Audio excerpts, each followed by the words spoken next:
Mirasee. I'm Geoff Cobb, and you're listening to Making It.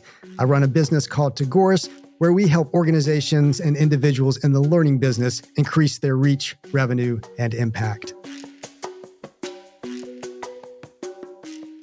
When I was young, I used to draw a lot. I was very artistic and could sketch and do things like that very well. And by like second or third grade, I was drawing bookmarks and just other things and actually selling them to other kids. So I turned my drawing into a business already, back in elementary school. And by the time I was in, what would be junior high school in the United States, I had a, lawn business, basically. I was cutting yards and blowing leaves and generally, making quite a bit of money after school and on the weekends by running that lawn business. And I continued to do that some over the summers during college. So, I was always figuring out ways to kind of create value that would earn me money. I think it was probably around ninth grade when I really fell in love for the first time with reading and writing in a way that I never had before. I had a teacher who just really inspired me. She taught A Tale of Two Cities, the classic Dickens novel. And, of course, I'd read things before in school, but that was the first time that a book like really came alive for me. And then, we had to write about it. And my writing, I probably owe, most of my ability to write to her for bringing that out of me. And I just realized that this combination of being able to read well and find meaning, and then to be able to write and express yourself well are so powerful. And that doesn't necessarily lead you to an education path, but it starts to make you think there's so much to be learned. There's so much to be read. There's so much that can be written about that and shared with others. Well, when I graduated from college, at that point, I think I would describe myself as pretty clueless, not knowing what I wanted to do with life. I think I'd describe myself as kind of a slow learner in general. It takes me a while to kind of figure out my path and things. So I got a job, working in DC. I was working for a think tank, but it was a writing job. I mean, that's what I gravitated to right from the start was writing. And it was a good job. After that, ended up actually going into a doctoral program in comparative literature and thinking I was, going down that road to becoming a professor. Well, during the time that I was in graduate school, and, if you're in a doctoral program in literature, it takes a while. And I did all the usual things of taking classes, but I also taught a lot. If you're in a typical PhD program, particularly in the humanities, by the time you're in your second or third year of that program, you essentially become a very low paid professor. You're actually standing up in front of a classroom, delivering, your own classes to college students. And I was teaching Russian. I was teaching great books of the Western world. About the time that I was getting close to wrapping up the PhD, a friend of mine pulled me into a venture she had gotten involved with, which was an e-learning company. And this was in the middle of the 1990s. So it was the beginning of the whole dot-com craze. All sorts of money was being thrown at different types of technology companies, and e-learning, was certainly one of those areas that was booming. And before long, I was, out on the road driving to community colleges to sell them on what we were doing. And then one thing led to another. The company was actually based in Hollywood, and I ended up moving out to Hollywood with my wife, and moving up in that company. Eventually became the senior vice president of business development and the head of the academic unit.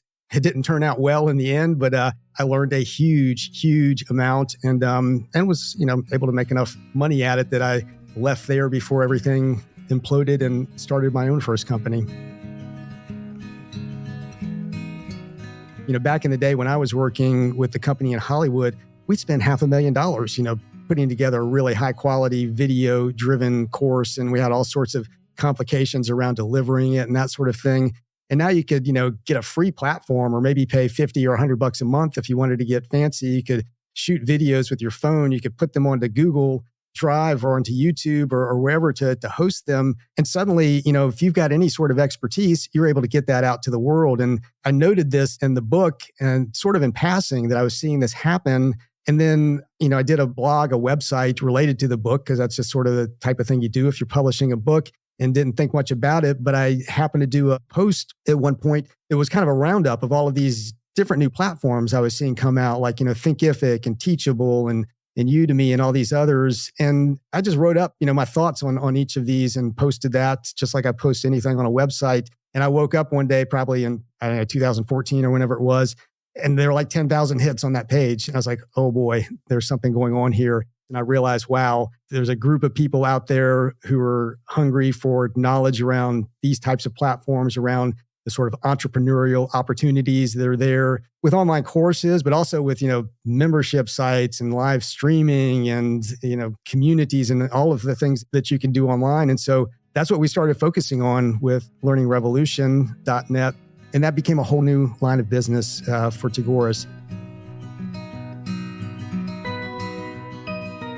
The first time you open up your email, you've started a business, you've been out there doing the work, and you open up your email one day and somebody has contacted you to say, hey, I understand you're really good at doing this. Could we talk about you doing it for me? And you realize, wow, people are coming to me now. I'm not having to go out there and, keep banging down doors to get somebody to pay attention and hopefully do something with me. They're actually coming and requesting me and my company to do this. So that's, that moment, that you've made it to at least a certain level. And then I think beyond that, when you get to the point where you can pause, you can breathe, you can take a vacation, and you're confident that things are going to keep going, that money is going to keep coming in, that the work that needs to be done is going to be done by people who are capable of doing that work. You realize at some point that you've gotten there. And, it gives you, at least momentarily, that sense of fulfillment and peace, that you really have made something and that something is actually working. I mean, I don't necessarily feel like I'm there every day, but I feel that I'm there most of the time now. When you get to that point, for me, that's when you feel like you've made it. It's so easy to make assumptions, particularly, in the context of trying to create and grow and run a business. I mean, too often we think we know what our customers want. We think we know what our employees want. We just think we know, and we don't. And sometimes we need to, as I said already, shut up and listen. A lot of times we need to figure out, how do we actually ask the right questions of the right people that are going to get us answers that are truly useful. And that's one I won't say I certainly have not mastered either one of those. Those are, things I will continue to work on until the day I die. I'm Geoff Cobb, and you've been listening to Making It. You can find me at learningrevolution.net. Making It is part of the Mirasee FM podcast network, which also includes such shows as Course Lab and Just Between Coaches. This episode of Making It was produced by Danny Bermant and Geoff Govertsen. Cynthia Lamb is a supervising producer. Danny Inney is our executive producer. Post-production by Post Office Sound. So you catch the great episodes that are coming up on Making It, go ahead and follow us on Apple Podcasts, Spotify, or wherever you're listening right now. And if you like the show, please leave us a starred review. It's the best way to help us get these ideas to more people. Thank you, and we'll see you next time.